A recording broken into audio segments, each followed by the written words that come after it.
I'm Paige, 24 years old, and right now I'm standing in the family company's break room, watching my brother Derek practice his future CEO speech in the mirror, while our other brother Marcus times him on his phone. Remember to mention the quarterly projections, Marcus says, not looking up. Dad says investors love numbers. I take a sip of my coffee, the same coffee I've been making for everyone else here for the past 3 years. Nobody knows I'm related to these people, and honestly, that's exactly how I like it. Where are you watching from today? Drop your location in the comments below and hit that like and subscribe button if you've ever felt invisible in your own family. You'll definitely want to stick around for what happened next.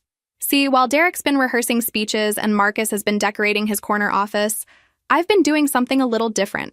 I've been actually learning this business. It started when I was 19, fresh out of high school. Zero college plans, and Grandpa William, the founder and CEO, offered me an internship. Not because I was his granddaughter, but because he said I had good instincts. My parents thought it was charity work to keep me busy. My first day, I walked into the reception desk job expecting to answer phones and file papers. Instead, I met Margaret, our 60-year-old receptionist who'd been there since the company started. She took one look at me and said, "Honey, if you're going to work here, you're going to learn everything." And I mean everything. Margaret didn't just teach me how to transfer calls. She explained who was calling and why it mattered. When Mr. Thompson from our biggest client called complaining about delivery delays, she showed me how to track the shipping manifest and identify the real problem. When our accounting department couldn't balance the monthly reports, she walked me through reading financial statements until the numbers made sense. Most people here look at departments like separate kingdoms, she told me one afternoon. But a business is like a body. Everything connects. You can't fix a problem in one area without understanding how it affects the others. By month 3, I wasn't just answering phones. I was solving problems before they reached management. The financial department was constantly behind on invoicing because their system was outdated. I spent my lunch breaks learning their software and created templates that cut processing time in half. The operations manager started asking me to sit in on vendor meetings because I'd memorized our entire supplier database and could spot pricing inconsistencies immediately. And my family? They had no idea. To them, I was still little Paige playing office. My mom would ask how my receptionist job was going, and I'd just smile and say, "Fine." Derek would joke about me making copies, and I'd laugh along, because honestly, their ignorance was my advantage. While Derek spent his days in meetings discussing strategic vision and Marcus networked at country club lunches, I was down in the warehouse learning why shipments got delayed. I was in the legal department understanding contract negotiations. I was with our IT team fixing the database issues that had been slowing down sales for months. The truth was, I loved it. Not the position or the title, but the puzzle of it all. Every department was a piece, and I was slowly figuring out how they all fit together. But there was something else nobody knew about. Something that would change everything. Every Friday at 5:30 after the offices cleared out, Grandpa William would find me. "Walk with me, Paige," he'd say, and we'd tour the building together, him asking questions about what I'd learned that week. "What did you notice in accounting?" he'd ask. "They're losing money on the Henderson contract," I'd reply. "The shipping costs weren't factored into the original bid." He'd nod thoughtfully. "How would you fix it?" And I'd tell him, not because I wanted to impress him, but because I genuinely cared about solving the problem. These conversations had been going on for 3 years now. 3 years of learning, observing, and quietly becoming someone I didn't even recognize. Someone who understood this business better than the people with their names on the door. But that was about to change. Today was different. Today, Derek's speech wasn't just practice for some random board meeting. Today was the announcement of Grandpa's retirement, and according to my parents, Derek and Marcus were about to be handed the keys to the kingdom. As I watched my brothers in that break room, rehearsing their acceptance speeches for an inheritance they'd never actually earned, I couldn't help but smile. They had no idea what was coming. The next morning, I arrived at the office at 7, an hour before everyone else, which was normal for me. Margaret had taught me that the quiet hours were when you could really understand how the business operated. I settled at my desk and pulled up the shipping reports. We'd been having issues with our West Coast clients, and I had a theory about what was causing it. 2 hours later, I'd confirmed it. Our distribution center was using an outdated routing system that was adding 3 days to delivery times. "You're here early." I looked up to see Marcus walking past, designer suit already perfectly pressed at 8 in the morning. He paused at my desk, glancing at my computer screen with mild curiosity. "Just catching up on some filing," I said, minimizing the spreadsheet. "Right." He checked his Rolex. He checked his, "Well, big day today. You excited to see how real leadership works?" I smiled sweetly. "Can't wait." The thing about my brothers is that they genuinely believe they've been working hard. Derek spends most of his time in strategic planning meetings, which, from what I can tell, involve a lot of talking about synergy and market positioning. Marcus handles client relations, which mostly means taking people to expensive lunches and golf games. They're not incompetent, exactly. They're just distant from the actual work. Take last month's crisis with our biggest client, Morrison Industries. They were threatening to cancel their annual contract because of quality control issues. Derek scheduled a meeting with their executives. Marcus arranged a dinner at the city's most exclusive restaurant. Together, they spent weeks crafting the perfect presentation about our commitment to excellence. Meanwhile, I spent my lunch breaks in the production facility, talking to line supervisors about what was actually going wrong. Turns out we'd switched to a cheaper supplier for one component, and it was causing random failures. The fix wasn't a fancy presentation. It was switching back to our original supplier and implementing a new quality check. I wrote up the solution and left it on Derek's desk with a note saying, "Overheard some workers discussing this." He presented it at the Morrison meeting and saved the contract. Everyone praised his keen insight into operational details. I watched him get that praise and felt nothing. No anger, no resentment, just satisfaction that the problem got solved. That's the difference between my brothers and me. They want credit. I want results. "Paige, honey, can you help me with something?" I turned to see Jennifer from accounting approaching my desk with a stack of papers. She'd been one of the first people to really talk to me like a person instead of just the intern. "What's up?" I asked. "These quarterly reports aren't balancing, and I've been staring at them for 2 days. I know you're good with numbers." I loved that she said it like that.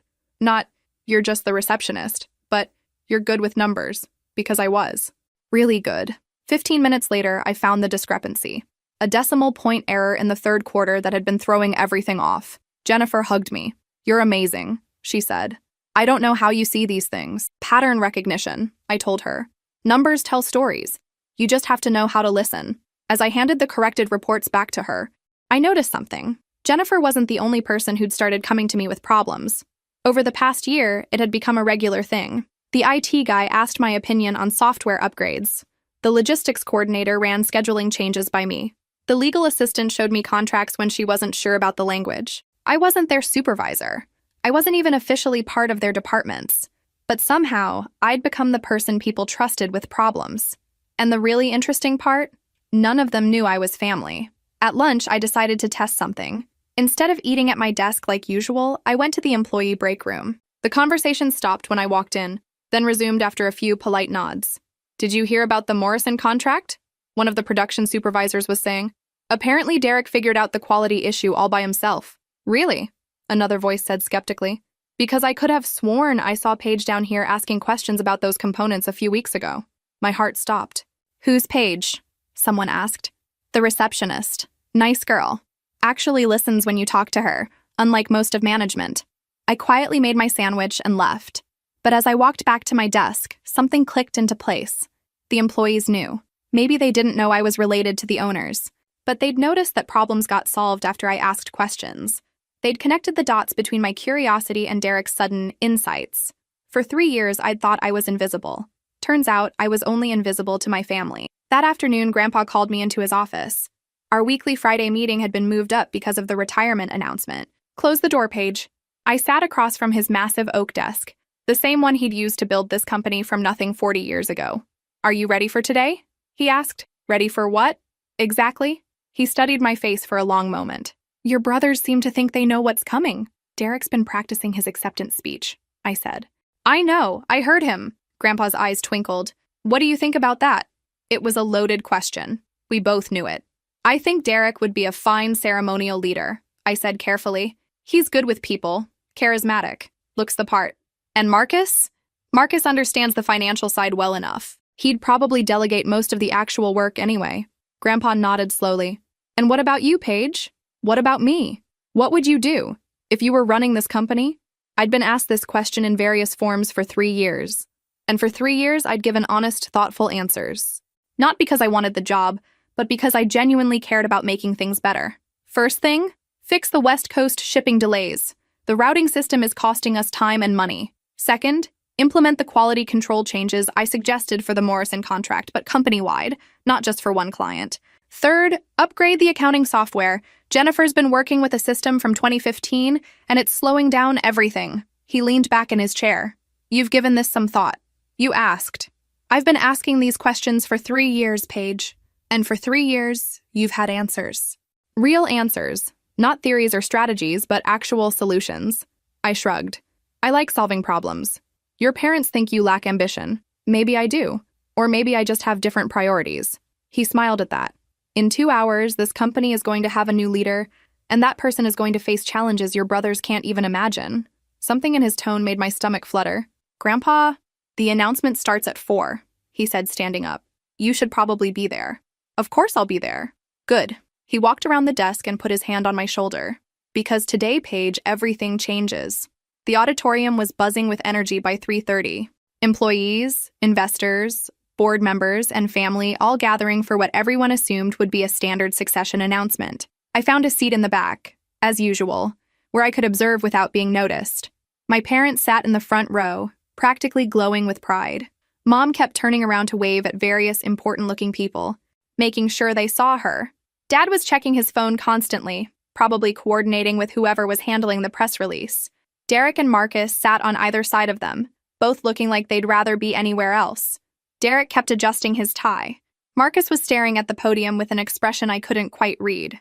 Ladies and gentlemen, a voice said over the speakers, please welcome William Montgomery, founder and CEO of Montgomery Industries. The applause was thunderous. Grandpa had been leading this company for 40 years, and he was genuinely beloved, not just by family, but by employees who'd watched him build something meaningful. He stepped up to the microphone and waited for the noise to die down. Thank you all for being here today, he began. 40 years ago, I started this company with a simple philosophy: treat people well, solve real problems, and success will follow. Today, I'm here to talk about the future of that philosophy. Standard opening. Nothing surprising yet. Building a company isn't about finding the right strategies or having the perfect plan. It's about understanding what matters and having the courage to act on that understanding. I noticed he wasn't reading from notes. This speech was coming from somewhere deeper. Over the years, I've watched many talented people come through these doors. Some had impressive credentials, some had natural charisma, some had ambitious plans for growth and expansion. His eyes swept the room, landing briefly on Derek and Marcus. But the most valuable person in any organization isn't necessarily the loudest or the most visible. Sometimes it's the person who notices what everyone else misses. The person who cares more about solutions than recognition. The person who understands that real leadership happens in the quiet moments when nobody's watching. Mom was nodding along enthusiastically, probably thinking he was building up to announcing Derek as the new CEO. I could see her mentally rehearsing her proud mother speech. 3 years ago, Grandpa continued, someone started working in this building. Someone who could have coasted on their connections, but chose instead to learn every aspect of our business. Someone who spent time in every department, not to network or climb ladders, but to understand how we actually operate. The audience was completely silent now. This wasn't going where anyone expected. This person fixed problems before they became crises, improved systems without asking for credit, built relationships with employees based on respect, not authority. I felt my heart start racing. This person never asked for a promotion, never demanded recognition, never played political games or maneuvered for position. They simply did the work that needed to be done. Derek was frowning now. This didn't sound like a speech about him. Which is why, Grandpa said, his voice growing stronger, I'm proud to announce that the new CEO of Montgomery Industries will be my granddaughter, Paige Montgomery. The silence was deafening. Then the whispers started. Who? Which granddaughter? I thought Derek. I sat frozen in my chair, staring at Grandpa as he continued speaking. For those who don't know, Paige has been working here for 3 years under her first name only. She's the person who solved the Morrison Industries quality crisis. She's the reason our shipping delays decreased by 40% last quarter. She's behind the efficiency improvements that saved us nearly $2 million this year. The whispers were getting louder. Paige Montgomery isn't just my choice because she's family. She's my choice because she's proven, through her actions, that she understands what leadership really means. Not managing people, but serving them. Not commanding respect, but earning it. Mom's face had gone completely white. Dad was staring at Grandpa like he'd lost his mind. Derek looked like he'd been slapped.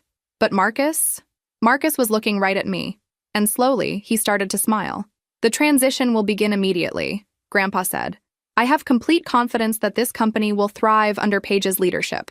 She has my full support, and I hope she'll have yours as well. He gestured toward the back of the room. Paige, would you like to say a few words? Every head in the auditorium turned to look at me. I stood up slowly, my legs feeling like they belonged to someone else. The walk to the podium felt like it took forever, and no time at all. As I passed my parents' row, I could feel their shock radiating like heat. Derek wouldn't meet my eyes, but Marcus reached out and squeezed my hand as I walked by. I reached the podium and looked out at the crowd. Employees I'd worked beside for 3 years, many of whom were just now realizing who I actually was. Investors who'd probably never heard my name before today. Board members who were clearly trying to process what had just happened. And my family sitting in the front row looking like their world had just been turned upside down, because it had. "Thank you, Grandpa," I said into the microphone. "And thank you all for being here today." My voice was steady, which surprised me. I know this announcement comes as a shock to many of you. It comes as a shock to me too. But I want you to know that I don't take this responsibility lightly. I looked directly at Derek and Marcus. This company succeeds because of all of you, because of the people who show up every day and do the work that matters, because of the relationships we've built with our clients and partners, because of the values my grandfather instilled here 40 years ago. I paused, letting that sink in. I've spent the last 3 years learning from all of you, learning what works, what doesn't, and what we can do better. That's not going to change. I may have a new title, but I'm still going to be the person who asks questions, who listens to your ideas, and who believes that the best solutions come from understanding problems, not ignoring them. The applause started slowly, then built. Employees who'd worked with me were clapping enthusiastically. Others were still processing, but they were clapping too. As the noise died down, I looked at my parents again. "I know some of you expected this announcement to go differently," I said.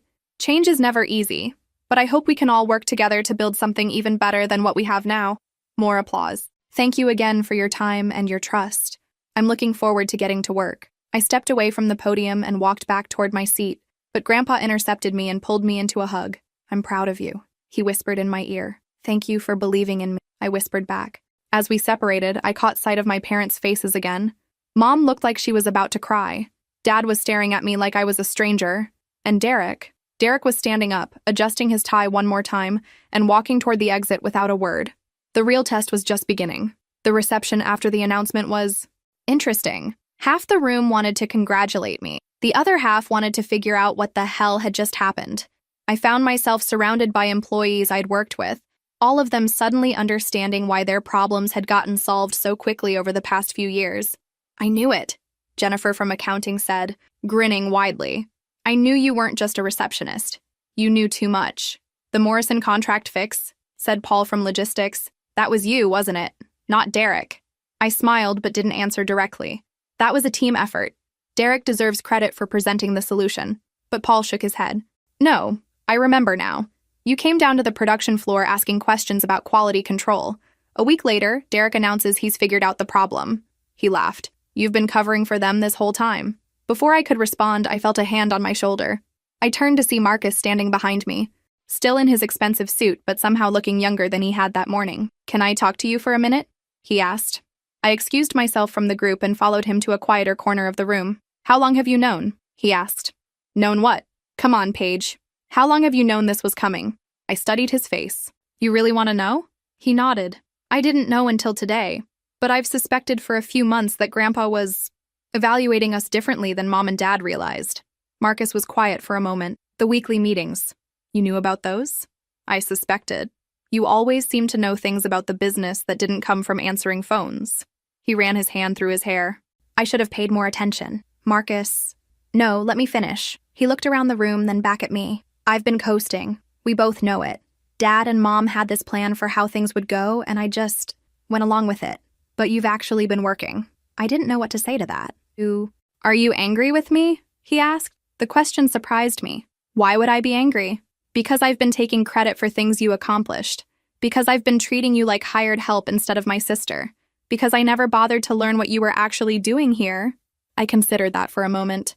"I'm not angry," I said finally, "but I am disappointed." He winced. "Fair enough. Where's Derek?" "He left. Said he needed to process."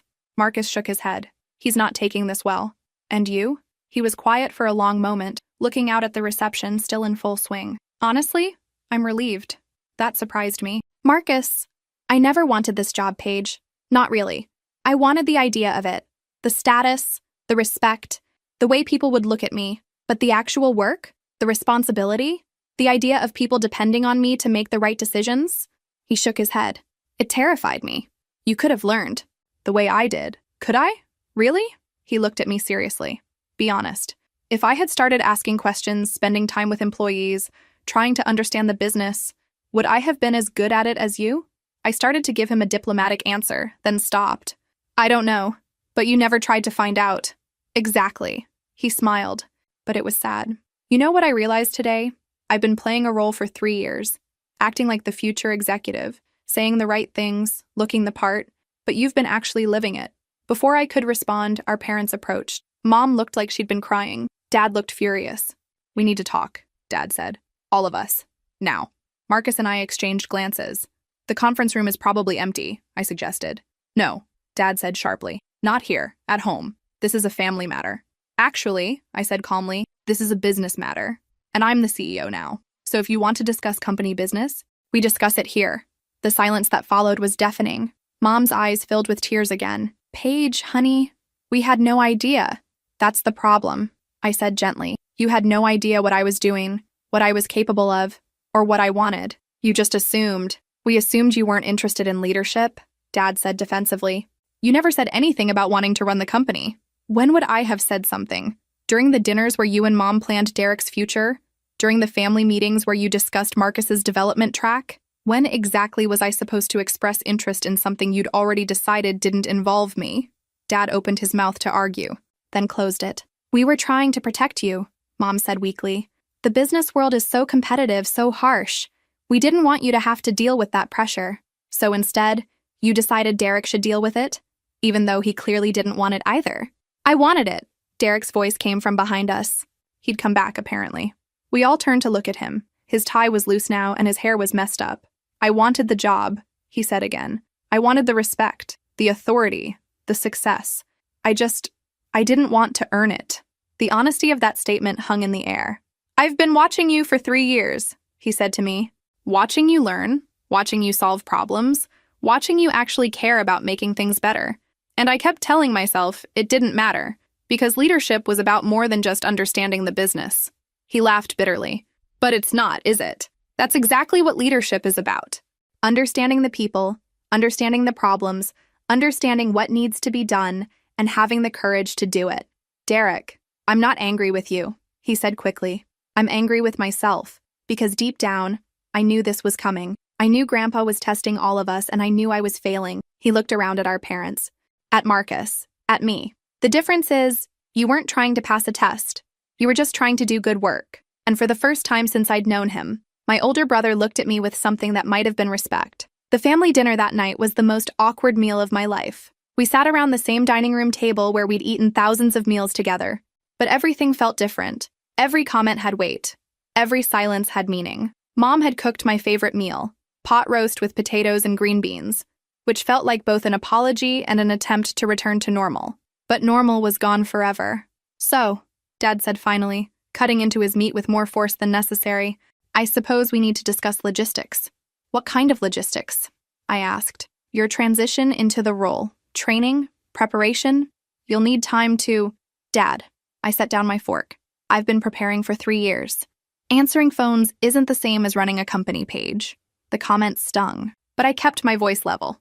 You're right. Answering phones isn't the same as running a company, but learning every department, understanding our client relationships, identifying operational inefficiencies, and implementing solutions that save millions of dollars, that's exactly the same as running a company. Derek snorted. She's got you there, Dad. Dad shot him a look. You're finding this amusing? Actually, yeah, I kind of am. Derek leaned back in his chair. Do you know what I've learned about our business in the past 3 years? I can recite our quarterly projections from memory. I can explain our market positioning strategy. I can give you a PowerPoint presentation on synergistic opportunities. He paused. But I couldn't tell you why our shipping costs went up last quarter, or which suppliers are causing quality issues, or why employee turnover in the logistics department is twice what it is everywhere else. Those are operational details, Mom said. Management is about bigger picture thinking. Is it? Derek asked. Because Paige's operational details have been saving this company money and solving problems while I've been thinking big picture thoughts that don't seem to relate to anything real. Marcus had been quiet through most of this exchange, but now he looked up. She knew about the Henderson contract problem 6 months ago. Everyone turned to look at him. The shipping cost miscalculation that almost cost us the renewal. Paige identified it in January. I saw her talking to the accounting team about it, but we didn't fix it until Derek discovered it in May. Why didn't she say anything? Mom asked. Marcus and Derek both looked at me. Because, I said quietly, every time I brought up a concern or suggested an improvement, you either dismissed it as me, not understanding the complexities, or credited someone else with the insight. So I stopped bringing things to you. I started fixing them myself. The silence that followed was crushing. How many problems have you fixed that we don't know about? Dad asked finally. Dad? No, I'm serious. How many? I thought about it. The Morrison quality issue, the Henderson contract, the West Coast shipping delays, the accounting software inefficiency, the IT security vulnerability that would have cost us our insurance coverage, the supplier billing error that was costing us $30,000 a month, Okay, Dad said, holding up his hand. Okay, I get it. No, I don't think you do. I was surprised by the steel in my own voice. Those weren't little problems that I happened to notice. Those were major issues that could have seriously damaged this company. Issues that I identified, researched, and solved while you were planning Derek's ascension to a job he didn't want and wasn't prepared for. We were trying to do what was best for everyone, Mom said, tears starting again. Were you? Or were you trying to do what looked right to everyone else? That hit home. I could see it in their faces. Mrs. Patterson from the country club, I continued. Mr. Williams from Dad's golf foursome. The board members who've known Derek since he was 10. You were worried about what they would think if the youngest child, the daughter who didn't go to business school, ended up running the family company. Image matters in business, Dad said defensively. Does it?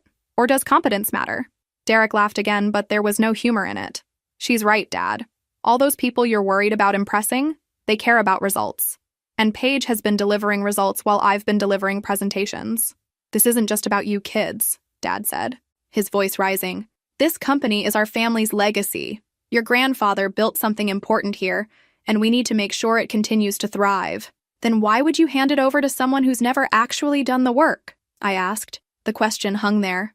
Because, Mom said softly, we thought the work would come naturally once Derek had the position. And because, Dad added reluctantly, we thought leadership was about making decisions, not understanding details. But decisions are only as good as your understanding of the situation, I said. And you can't understand the situation if you've never been in the trenches. Marcus pushed his food around on his plate. So what happens now? Now, I said, we figure out how to work together. If you want to. What do you mean? Mom asked. I mean, Derek and Marcus still have roles in this company. Important roles. But those roles need to be based on your actual skills and interests, not on some predetermined succession plan. I looked at Derek. You're good with people. Charismatic. Clients trust you. That's valuable. Then at Marcus. You understand the financial side better than most people realize. And you have connections that could help us grow. But, Derek asked, but neither of you should be making operational decisions about things you don't understand. And I shouldn't be giving investor presentations or schmoozing at charity galas. We all have strengths. We should use them. Dad was staring at me like he'd never seen me before. When did you get so wise? He asked. Probably around the time you stopped paying attention to what I was thinking. It wasn't meant to be cruel, but the truth often cuts deep. Mom reached across the table and took my hand. We're proud of you, sweetheart. We should have said that earlier. We should have seen what you were accomplishing. Thank you. But this is going to take some adjustment, Dad warned. For all of us. I know. And there will be people who question your qualifications, your experience, your age. Dad, I interrupted. I've been questioned and underestimated my entire life by clients who thought I was too young to understand their problems, by suppliers who tried to inflate prices because they assumed I didn't know better, by our own employees who thought I was just the receptionist. I smiled. The difference is now I have the title to go with the competence. And anyone who wants to question my qualifications is welcome to review the past 3 years of improved performance metrics. Derek raised his wine glass. To my little sister, who apparently isn't so little anymore. Marcus raised his glass too. To competence over appearances. Mom and Dad exchanged a look, then raised their glasses as well. To family, Dad said. However unexpected the leadership might be.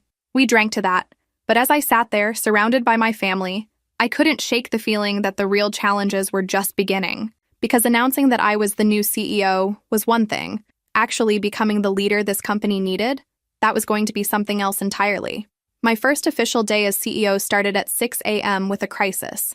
The night security guard called my personal phone, the emergency number that previously would have gone to Grandpa, to tell me that our largest production facility had an equipment failure that would shut down manufacturing for at least 24 hours. By the time I arrived at the office, word had spread. Employees were gathering in small groups, whispering about production delays and missed deadlines. The overnight shift supervisor looked like he hadn't slept. "How bad is it?" I asked him directly. "Bad," he said. "The main assembly line is down. We've got 3 major client orders that won't ship on time, and repairs could take 2 days minimum. What about the backup systems?" He looked surprised. "You know about the backup systems?" "I know about everything." I pulled out my phone and scrolled through my notes. "The secondary assembly line in Building B. It's older and slower, but it should be able to handle priority orders if we redistribute the workflow. That would require completely reorganizing the production schedule," he said. "Then let's reorganize it." For the next 2 hours, I worked with the production team to redirect orders, contact clients, and implement a temporary manufacturing plan. It wasn't perfect, but it would minimize delays and keep our most important customers satisfied. By 8 a.m., when the office officially opened, we had a solution in place. Derek arrived around 8:30, looking polished and professional in another expensive suit. He found me in the production facility still wearing the safety gear I'd put on to inspect the broken equipment. "Mom called," he said. "She was worried about how your first day was going." "It's going fine," I said, pulling off my safety glasses. "Crisis management is part of the job." "You handled this yourself?" "I handled it with the team. That's how problems get solved." He was quiet for a moment, watching employees move with purpose around us. "I would have called Grandpa," he admitted. "I know. Or scheduled a meeting to discuss options." "I know. You just fixed it. That's what needed to be done." We walked back toward the main building together. "Paige," Derek said as we reached the executive floor, "I owe you an apology." "You don't owe me anything." "Yes, I do." He stopped walking and faced me. "I've spent 3 years treating you like you were playing dress-up while I was doing real work. But the truth is, I've been the one playing dress-up." The admission hung between us. "Derek, let me finish." He ran his hand through his hair. "I wanted this job because I thought it would make me important, but you wanted to do this job because you thought it was important. There's a big difference." "You could still learn," I said. "If you wanted to." "Could I? Really?" He gave me a rueful smile. "Be honest. Do you think I have what it takes to be good at this?" I studied his face. "I think you have what it takes to be good at something. Maybe just not this. What should I be good at? What do you enjoy doing? Not what you think you should enjoy, but what actually interests you?" He thought about that for a long moment. "I like working with people," he said finally. "Not managing them, but connecting with them, understanding what they need, building relationships. That's valuable in business. Just maybe not in the CEO role." "So what are you saying?" "I'm saying we should figure out where your talents would be most useful. Client relations, maybe? Business development? Partnership management?" His face lit up slightly. "You'd want me to stay?" "Derek, you're my brother. And you're not incompetent, you're just misplaced. Of course I want you to stay." The relief in his expression was obvious. "What about Marcus?" he asked. "Marcus and I talked yesterday. He's interested in focusing on strategic planning and investor relations, things that use his financial background but don't require operational oversight.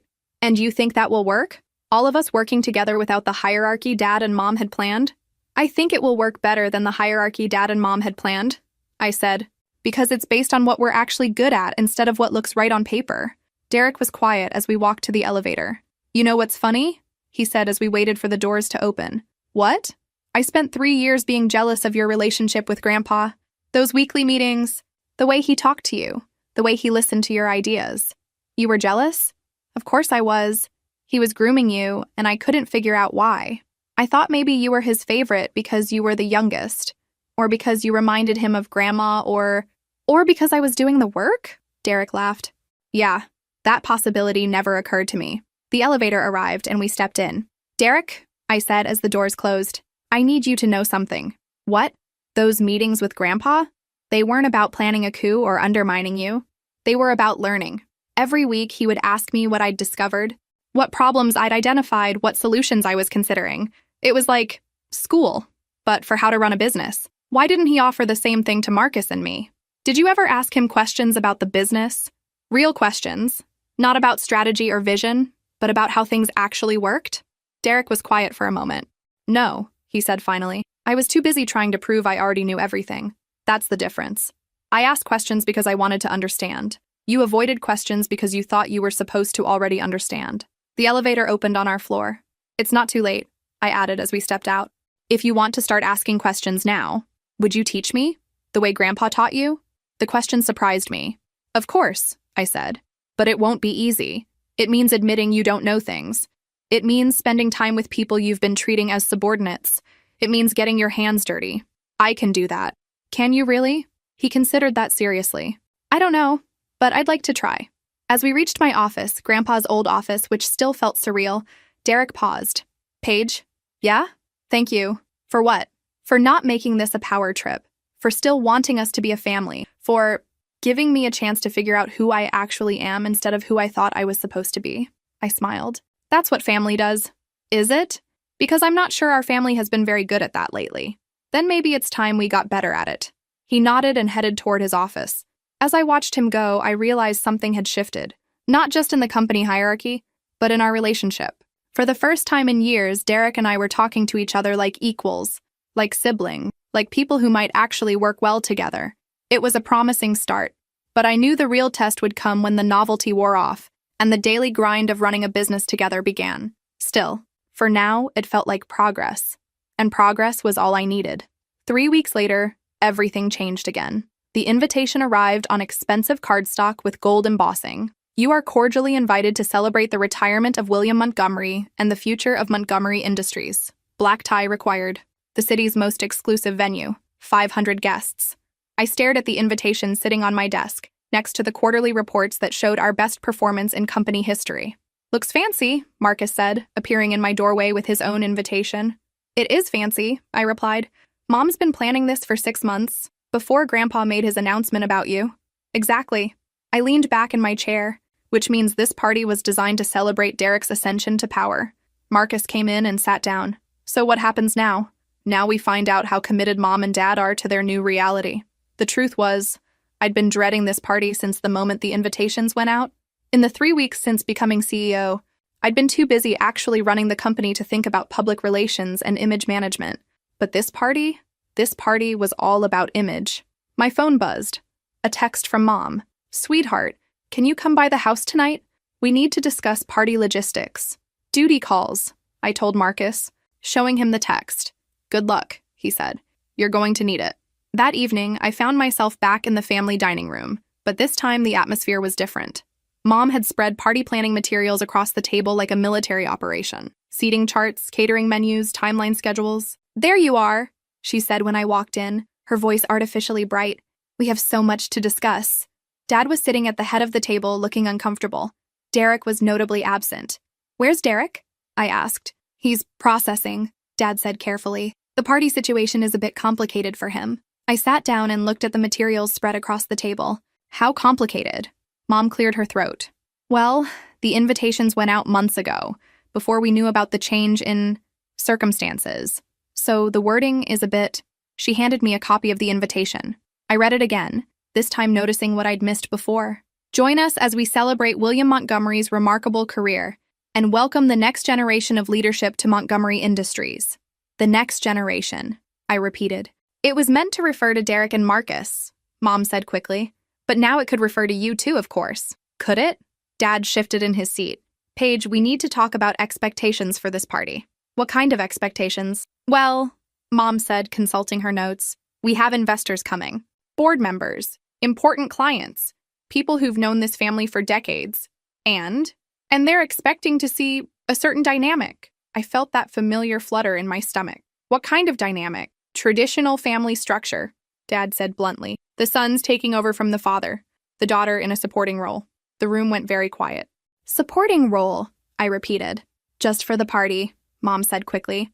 Just to avoid confusion. What kind of supporting role? Mom consulted her notes again, not meeting my eyes. Well, Derek and Marcus will give speeches about the company's future. They'll sit at the head table with your father and grandfather. They'll participate in the ceremonial aspects of the evening. And me? You'll be helping coordinate things, making sure everything runs smoothly. You've always been so good at that. The audacity was breathtaking. Let me make sure I understand, I said slowly. You want me to play hostess at a party celebrating my promotion to CEO, while my brothers accept credit for achievements they didn't earn, in front of people who now work for me. It's not about credit, Dad said defensively. It's about maintaining relationships. about presenting a unified family front, a front that erases my actual role in this company. Just for one evening, Mom said, just until people adjust to the changes. I sat there for a moment, processing the request. 3 weeks ago, I might have agreed. I might have convinced myself it was for the good of the company, or that it didn't matter what people thought as long as I knew the truth. But 3 weeks of actually being CEO had changed something in me. No, I said simply. No? Mom repeated. No. I won't pretend to be something I'm not to make other people comfortable with reality. Paige, be reasonable, Dad said. These relationships matter. Image matters. You're right. Image does matter. And the image you're suggesting is that this company is still run by the boys' club that's been making the wrong decisions for years. That's not what we're suggesting, Mom protested. Isn't it? You want me to serve drinks while Derek gives speeches about a future he won't be controlling? You want me to coordinate details while Marcus accepts congratulations for successes he didn't achieve? How is that not exactly what you're suggesting? The silence stretched uncomfortably. What do you want us to do? Dad asked finally. I want you to introduce me as the CEO. I want Derek and Marcus to be introduced in their actual roles. I want the speeches and presentations to reflect reality instead of what you wish reality was. People will be surprised, Mom said weakly. People will adjust, the same way they adjust to every other change in business. Some of them won't like it, Dad warned. Then they're welcome to take their business elsewhere. But I won't run a company while pretending someone else is in charge. Mom looked like she might cry. This isn't how I imagined this party going. I know, I said gently. But maybe it's time to start imagining things differently. We sat in silence for several minutes before Dad spoke up. You're not going to compromise on this, are you? Would you? If you were in my position? He considered that for a long moment. No, he said finally. No, I probably wouldn't. Mom gathered up her planning materials with shaky hands. I suppose I need to revise some things. Mom, I said softly, this doesn't have to be painful. It can be a celebration of what I've actually accomplished instead of a performance of what you thought would happen. She looked up at me with tears in her eyes. I'm proud of you, sweetheart. I really am. I don't know how to show it anymore. Start with the truth, I suggested. That's always a good place to begin. What do you think will happen next? Drop your predictions in the comments below. The day of the party arrived with all the subtlety of a natural disaster. I spent the morning at the office, handling last-minute crises and trying to pretend I wasn't nervous about the evening ahead. The venue had been transformed into something out of a magazine, elegant lighting, perfectly arranged flowers, and enough champagne to float a small yacht. By 4 o'clock, I couldn't concentrate on work anymore. I went home to get ready, choosing a midnight blue dress that struck the right balance between professional and elegant. As I applied my makeup, I caught my reflection in the mirror. The woman looking back at me was different from the one who'd started this job 3 weeks ago. More confident, more certain, more visible. My phone rang. Marcus. How are you holding up? He asked. Fine. Why wouldn't I be fine? Because in 3 hours, you're going to be in a room full of people who've known you as William's quiet granddaughter for your entire life, and now they have to think of you as their CEO. When you put it like that, it sounds almost fun. Marcus laughed. You know what I realized today? What? I've never seen you nervous about anything. Not work, not family drama, not even today. How do you do that? Who says I'm not nervous? Are you? I considered the question seriously. I'm not nervous about my ability to do the job. I'm nervous about other people's ability to accept that I'm doing it. That's their problem, not yours. Is it? Because if they can't accept it, it becomes a business problem. And business problems are my responsibility. Fair point. He paused. Derek's not coming. What? He called an hour ago. Said he can't handle being at a party where he has to watch other people congratulate you for the job he thought was his. I felt a pang of something. Disappointment, maybe, or sadness. Is he okay? He will be, but he's still processing. Give him time. After we hung up, I sat on my bed for a few minutes, thinking about Derek. Despite everything, I'd wanted him there tonight. Not to upstage him or prove a point, but because he was my brother. Because this was supposed to be a family celebration. But maybe some things couldn't be forced. The party venue was already crowded when I arrived. I'd deliberately come 30 minutes after the official start time, hoping to avoid the awkward early moments when everyone was still figuring out how to act. The strategy worked perfectly. By the time I walked through the doors, people were deep in conversations, drinks were flowing, and the social dynamics had settled into familiar patterns. What I hadn't expected was how those patterns would shift when people noticed me. Paige! Mrs. Henderson, one of our oldest clients, approached with a bright smile. Congratulations, dear. What a wonderful surprise. Thank you, Mrs. Henderson. I have to admit, when I first heard the news, I was a bit, well, surprised might be an understatement. Here we go, I thought. But then I remembered our conversation last year about the shipping delays and how you handled that situation so smoothly. I should have realized then that you were more than just a pretty face behind the reception desk. I appreciate that. Your grandfather made the right choice. Sometimes the best leaders come from unexpected places. She moved on to talk to someone else, leaving me feeling cautiously optimistic. That optimism lasted about 5 minutes. Well, a voice behind me said. If it isn't the surprise CEO. I turned to see Robert Crawford, one of our biggest investors, holding a martini and wearing the kind of smile that wasn't really a smile. Mr. Crawford, thank you for coming. Wouldn't miss it. Though I have to say, your grandfather's announcement caught everyone off guard. Change often does. Indeed. He sipped his drink, studying me like I was a problem he needed to solve. You know, I've been doing business with this company for 15 years. In all that time, I don't think I've had a single conversation with you about strategy, vision, or long-term planning. That's because I was learning the business, not planning it. Another sip. And now you feel ready to plan it? The question was loaded with skepticism. Mr. Crawford, our quarterly performance has improved 23% since I took over. Our client satisfaction scores are at an all-time high. Our operational efficiency has increased across every department. Does that answer your question about my readiness? He blinked, clearly not expecting such a direct response. Well, he said after a moment, I suppose results do speak for themselves. They do indeed. As he walked away, I noticed other people watching our exchange. Some looked impressed. Others looked concerned. All of them were definitely paying attention. I moved through the party for the next hour, having similar conversations. Some people were genuinely supportive. Others were politely skeptical. A few were openly dismissive until I mentioned specific improvements I'd made that had affected their business relationships with us. But the most interesting part was watching how my family navigated the evening.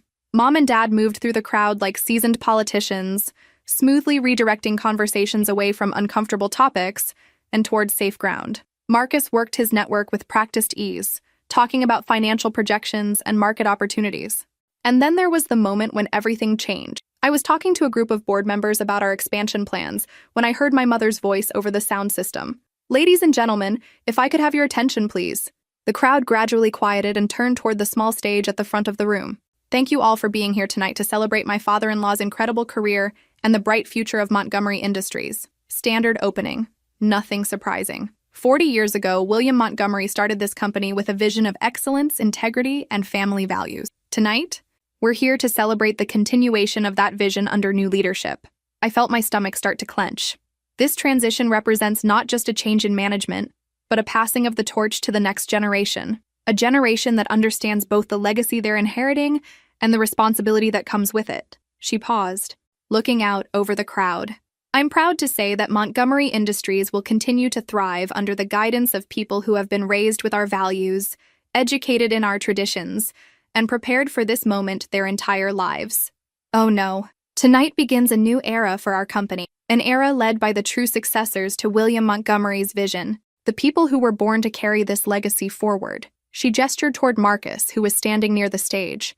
Ladies and gentlemen, please join me in welcoming the next generation of Montgomery leadership. The applause was enthusiastic. Marcus smiled and waved, looking slightly confused about why he was being spotlighted. But Mom wasn't finished. These young leaders have spent years preparing for this responsibility. They understand that success isn't just about profit, but about people, about community, about maintaining the standards that have made Montgomery Industries the respected company it is today. I stood frozen in the middle of the crowd, watching my mother systematically erase my existence from the narrative of my own success. Today begins the era of the true successors. More applause, more smiles, more people turning to congratulate Marcus on his promotion while I stood there invisible. That's when I felt a hand on my shoulder. Grandpa was standing behind me, and he did not look happy. Time to fix this, he said quietly. And for the first time in weeks, I felt truly ready for what came next. Grandpa didn't wait for Mom's speech to end. He walked straight to the stage, his presence commanding enough that people automatically moved aside. Mom saw him coming and faltered mid-sentence. "Thank you, Patricia," he said, gently but firmly taking the microphone from her hands. That was interesting. The room buzzed with confused energy. This wasn't part of the planned program. "Good evening, everyone. I apologize for the interruption. But it seems there's been some confusion about tonight's purpose. Mom stepped back, her face flushing red. 3 weeks ago, I announced that my granddaughter Paige would be taking over as CEO of Montgomery Industries. Tonight was supposed to be a celebration of that transition. Murmurs rippled through the crowd. People started looking around, searching for me. However, Grandpa continued, his voice carrying easily over the crowd, it appears some family members are having difficulty accepting this reality. The murmurs got louder. This was not the polite, sanitized family celebration people had expected. So let me be absolutely clear about something. Paige Montgomery is the CEO of this company. Not because she's my granddaughter, but because she's the most qualified person for the job. Period. I felt hundreds of eyes searching for me in the crowd. Over the past 3 years, while others were preparing for leadership through meetings and presentations, Paige was earning it through results. She identified and solved problems that saved this company millions of dollars. She built relationships with employees based on competence, not authority. She learned every aspect of our business from the ground up. His voice was getting stronger, more forceful. The quarterly improvements you've all benefited from? That was Paige's work. The efficiency increases that have made your partnerships with us more profitable? Paige's innovations? The quality improvements that have enhanced our reputation? Paige's solutions. The room was completely silent now. And tonight, instead of celebrating those accomplishments, some members of my family have chosen to pretend they never happened. He looked directly at Mom and Dad. That ends now. Grandpa gestured toward where I was standing. Paige, would you please join me? The crowd parted as I walked toward the stage. My heart pounding, but my steps steady. As I climbed the few stairs to the platform, I could feel the weight of every person's attention. Grandpa handed me the microphone. Ladies and gentlemen, I said, surprised by how calm my voice sounded. I'm Paige Montgomery, and I am the CEO of Montgomery Industries. A few people clapped uncertainly. I know some of you are surprised. 3 weeks ago, many of you knew me as the receptionist or as William's quiet granddaughter. You probably never imagined that the woman answering your phone calls would someday be running the company. I paused, looking out over the crowd. But here's what you might not know. Every time you called with a problem, I didn't just take a message. I researched your issue. I worked with our teams to find solutions. I made sure your concerns were addressed quickly and effectively. Robert Crawford was staring at me with a completely different expression than he'd had an hour ago. When your shipments were delayed, I tracked down the bottlenecks and fixed them. When your invoices were incorrect, I identified the source of the errors and prevented them from happening again. When your contracts needed revisions, I worked with our legal team to make sure your needs were met. The room was so quiet I could hear the air conditioning. For 3 years, I've been solving your problems and improving your experiences with Montgomery Industries. The only difference now is that I have the title to match the responsibilities I was already handling. More confident clapping this time. Some of you might be wondering about my qualifications, my experience, my ability to lead a company this size. I smiled, and for the first time all evening, it felt genuine. I invite you to judge my qualifications by our results. Since I became CEO 3 weeks ago, we've exceeded our quarterly targets, improved client satisfaction scores, and implemented cost-saving measures that have increased profitability without sacrificing quality. The clapping was getting stronger. But more than that, I invite you to judge my leadership by the people who work with me every day, by the employees who trust me with their concerns, by the managers who collaborate with me on solutions, by the teams who have seen their ideas implemented and their contributions valued. I looked directly at my parents. Leadership isn't about titles or bloodlines or meeting expectations. It's about earning trust, delivering results, and making the difficult decisions that move a company forward. The applause was enthusiastic now. I didn't ask for this job because I wanted power or prestige. I earned this job because I wanted to make Montgomery Industries the best version of itself. And that's exactly what I intend to do. As I handed the microphone back to Grandpa, the applause became something more. It wasn't just politeness anymore. It was genuine respect. Thank you, Grandpa said into the microphone. Now, let's celebrate what Montgomery Industries has actually accomplished and where we're actually going. As I walked down from the stage, people approached me with a completely different energy than before. The conversations weren't about surprise or skepticism anymore. They were about business opportunities, future plans, and genuine congratulations. Mrs. Henderson was beaming when she reached me. That was exactly what needed to be said, dear. Exactly what needed to be said. Robert Crawford approached more cautiously. Ms. Montgomery, I owe you an apology, and possibly a conversation about expanding our partnership. I'd be happy to discuss that, I told him. But the most important moment came when I found my parents standing by the bar, looking shell-shocked. Mom, Dad, They turned toward me with expressions I couldn't quite read. That was, Mom started, then stopped. That was what you should have said, Dad finished quietly. Instead of trying to erase you from your own success story. Mom's eyes filled with tears. I thought I was protecting you. From what? From failure. From judgment. From people who might not take you seriously. But instead, you were protecting them from having to take me seriously. The truth of that statement hung between us. We made a mistake, Dad said. A big one. Yes, you did. Can you forgive us? I looked at my parents, really looked at them, and saw something I hadn't seen before. Not malice or deliberate cruelty, but fear. Fear that their daughter was entering a world they thought would hurt her. Fear that she would fail and they would be responsible. It didn't excuse what they'd done, but it explained it. I can forgive you, I said. But things are going to be different going forward. Different how? Different in that you're going to treat me like the CEO I am, not like the daughter you're worried about. Different in that you're going to support my decisions instead of trying to manage other people's reactions to them. Different in that you're going to trust me to handle my own professional relationships. They exchanged a look. Can you do that? I asked. We can try, Mom said. We will do that, Dad corrected. As the party continued around us, I felt something shift fundamentally in our family dynamic. The old patterns of protection and limitation were finally breaking down, replaced by something that might actually resemble respect. It had taken a public confrontation to get there, but we'd gotten there, and honestly, sometimes that's what it takes. The Monday after the party, everything felt different. I arrived at the office to find a stack of new business proposals on my desk, all from contacts I'd met at the retirement celebration. Apparently, my impromptu speech had done more than just clarify my role. It had generated actual opportunities. Morning, boss, Jennifer from accounting said as she dropped off the weekly reports. She was grinning. How does it feel to be officially official now? Exhausting, I said honestly. But good.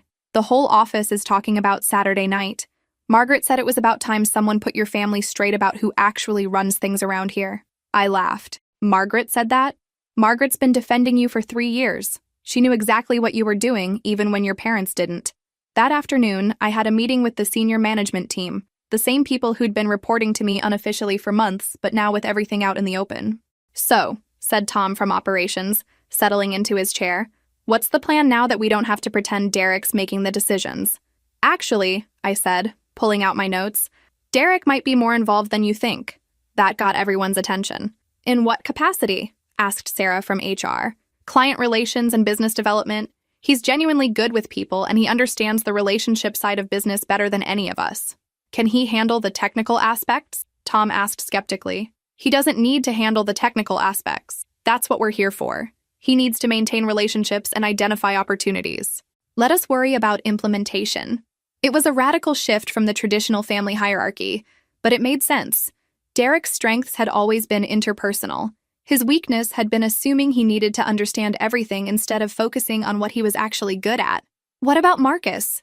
Sarah asked. Strategic planning and investor relations. He has the financial background for it, and he's comfortable in those circles. And you? I do what I've been doing.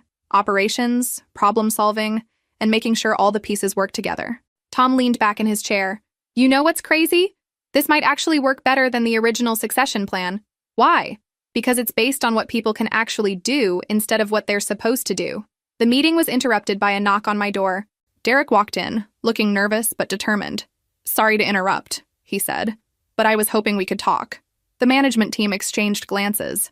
We can continue this later, Sarah suggested, gathering her papers. After they left, Derek sat down across from my desk. I owe you an apology, he said. For Saturday night, for not being there, for making this harder than it needed to be.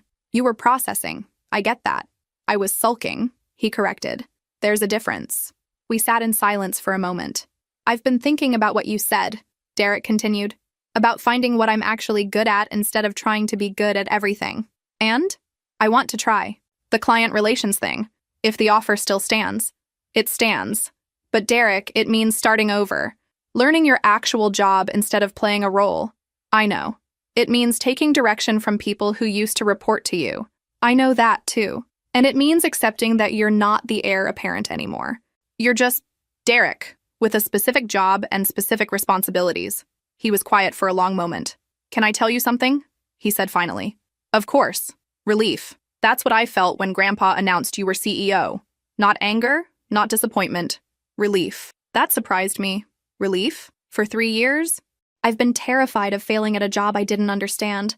Terrified of disappointing people, of making wrong decisions, of proving that I wasn't worthy of the family legacy. He ran his hand through his hair. But you? You've never been afraid of any of that.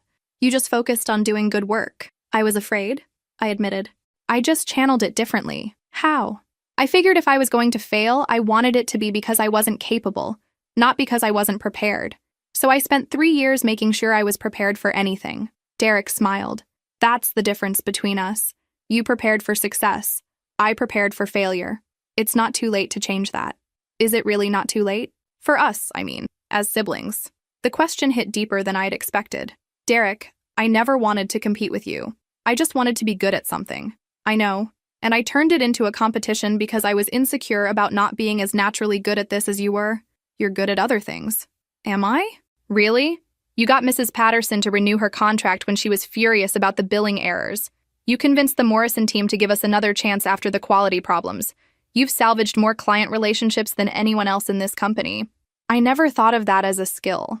That's because you were too busy thinking you needed to be me. Derek was quiet for several minutes, processing that. Can we try again? He asked finally. As colleagues this time, instead of competitors? I'd like that. Good. Because I have an idea about the Henderson account that I think you'll like. For the next hour, we talked business. Real business, not family politics or power struggles. Derek had genuine insights about client needs and market opportunities. I had operational solutions and implementation strategies. By the end of the conversation, I realized something important. We worked well together when we weren't trying to work against each other. Derek, I said as he prepared to leave. Yeah? Thanks for coming back. Thanks for letting me. After he left, I sat in my office thinking about how much had changed in just a few weeks. The company was running better than ever. My relationships with my brothers were improving. Even my parents seemed to be adjusting to the new reality. But there was still one more test coming. Tomorrow, the board of directors was meeting to formally approve the leadership transition. It would be the first time I'd have to defend my position to people who had the power to remove me from it. Everything I'd accomplished so far had been internal: family dynamics, employee relationships, operational improvements. Tomorrow would be about external validation, about proving that I could handle not just the job, but the politics that came with it. As I packed up my things for the day, I felt that familiar flutter of nervousness mixed with excitement. Some tests you can study for. Others you just have to trust that you're ready. Tomorrow, I'd find out which kind this was. The board meeting was scheduled for 10 a.m. in the company's main conference room. I arrived 30 minutes early to review my presentation materials and settle my nerves. The quarterly reports looked good on paper. Better than good.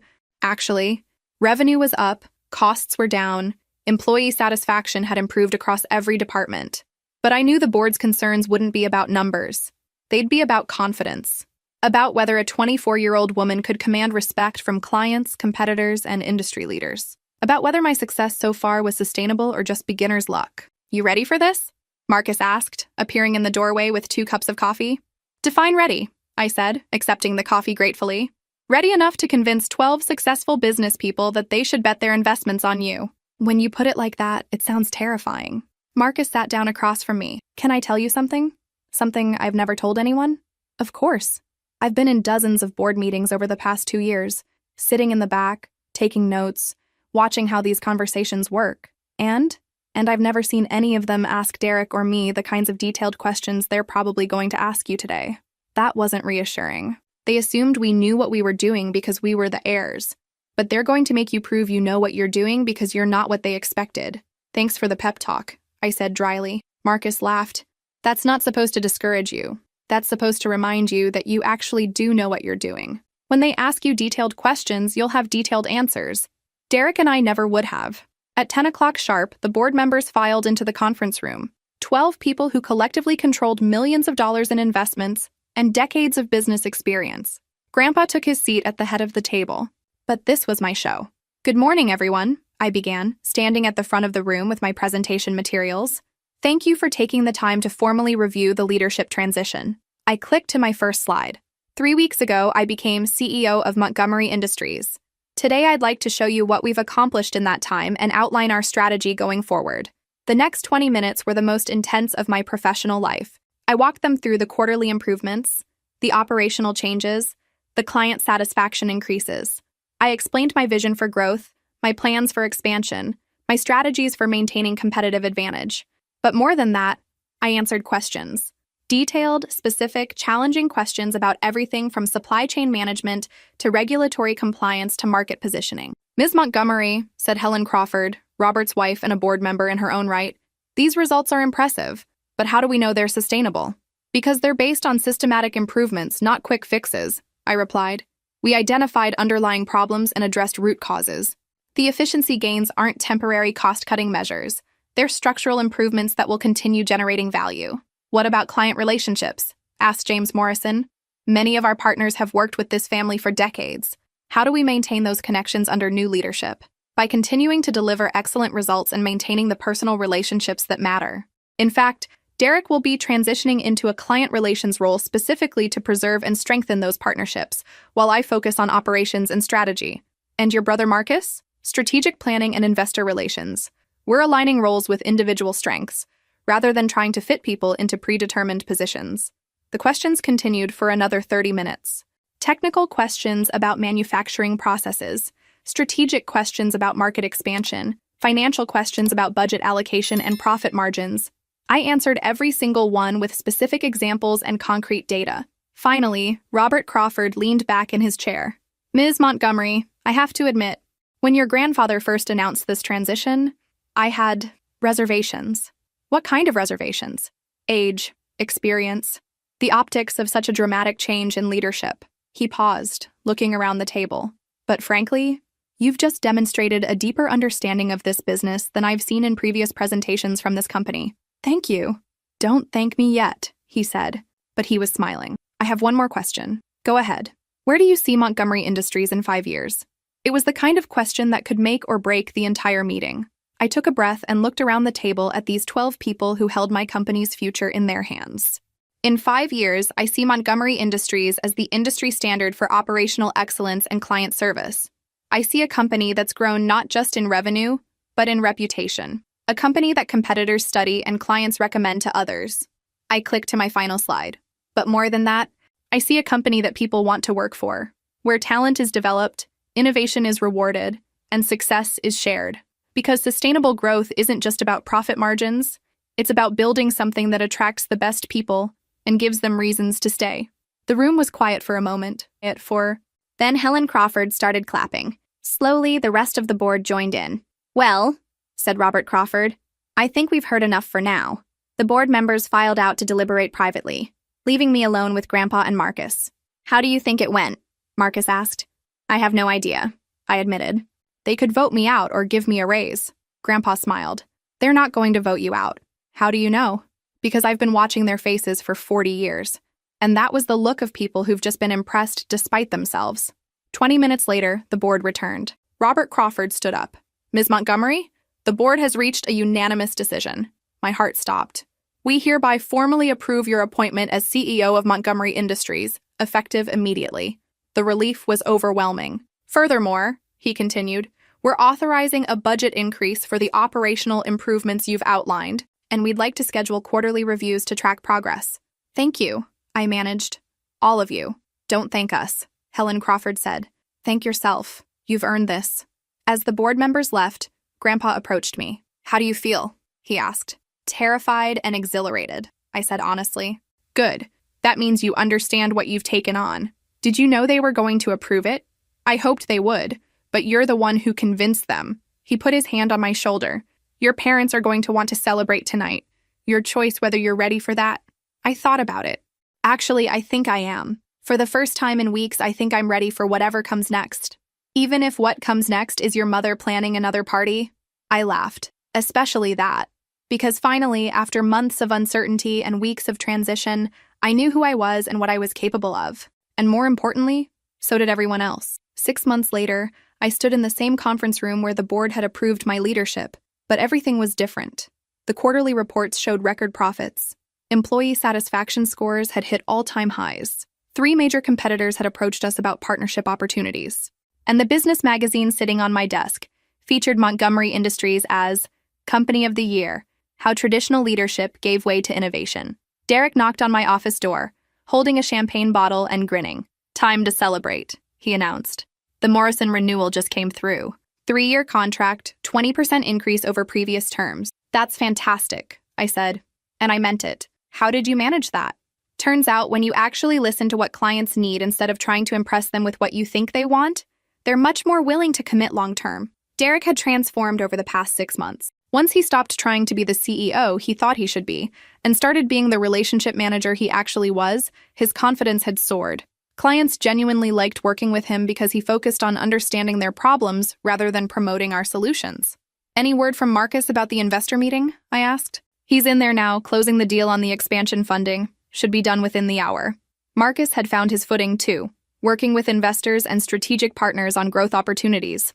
His financial background and natural networking abilities made him perfect for managing the relationships that would fund our future expansion. As Derek left to deliver the good news to his team, I thought about how radically our family dynamics had changed.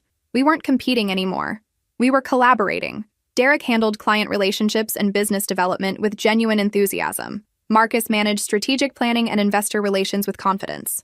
And I ran operations while coordinating our efforts into something that actually worked. It turned out that when people do jobs they're actually good at, instead of jobs they think they're supposed to want, everyone performs better.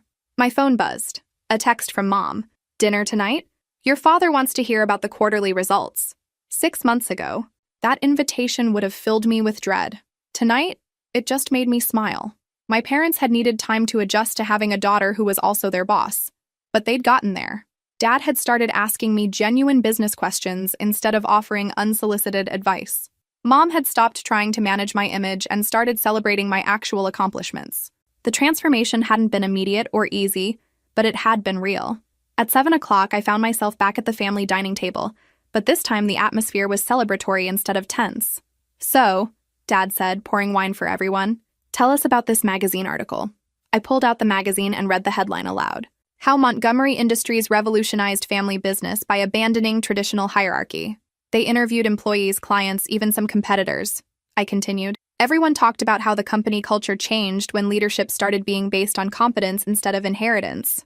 What did they say about Derek and Marcus? Mom asked. That we'd found a way to maximize individual strengths instead of forcing people into predetermined roles. Derek got a whole section about innovative client relationship strategies.